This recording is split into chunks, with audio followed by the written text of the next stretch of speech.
সবাইকে ওয়েলকাম আমার ব্লগে।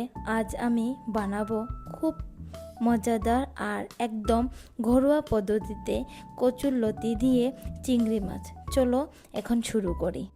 প্রথমে আমি চিংড়ি মাছগুলি ভালো করে বেছে নিলাম, আর মাথা, খোসা আর নোংরা অংশগুলি এখন আমি পরিষ্কার করে নেব আর পরিষ্কার করে ধুয়ে নেব। দেখো আমার ধোয়া হয়ে গেছে, আর একদিকে আমি বসিয়ে দিয়েছি কচুরলতি। আর চলো এখন নুন হলুদ মাখিয়ে আমি চিংড়ি মাছগুলি একটু সময় রেখে দেব। কড়াইয়ে সর্ষের তেল দিয়ে সর্ষের তেল গরম হওয়ার পর চিংড়ি মাছগুলি হালকা করে বেছে তুলে নিলাম। আর সেই সর্ষের তেলে কালো জিরে আর শুকনো লঙ্কা ফোড়ন দিলাম, আর দিলাম পেঁয়াজ কুচি দিয়ে কিছুক্ষণ নাড়াচাড়া করে নেওয়ার পরে পেঁয়াজগুলি যখন লাল লাল করে ভেজে নিয়েছি তখন আমি দিয়ে দিলাম টমেটো আর কাঁচা লঙ্কা চিড়ে। আর যখন একটু নরম হয়ে আসলো তখন দিয়ে দিলাম হলুদ, লঙ্কা গুঁড়া আর লবণ আর জিরে গুঁড়া। আর জানো আজকে বাজার থেকেও নিয়ে এসেছে দেশি আম।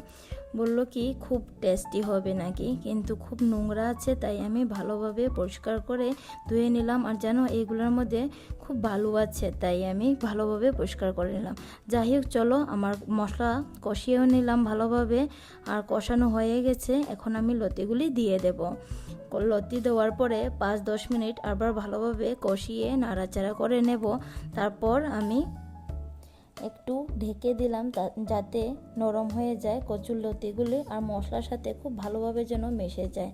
আর আজকের পুরো দিন বৃষ্টি চলছে।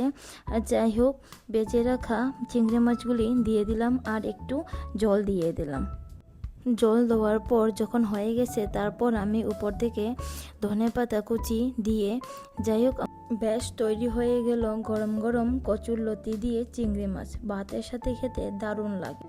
আর সত্যি বলছি আমি বানিয়েছি বলে না, সত্যি খুব ভালো হয়েছে, খেতে খুব ভালো হয়েছে। ও খেয়ে বললো খুব ভালো হয়েছে। আর তোমরাও এইভাবে একবার ঘরে বানিয়ে খেয়ে দেখো কীরকম হয়, সত্যি খুব ভালো লাগে খেতে।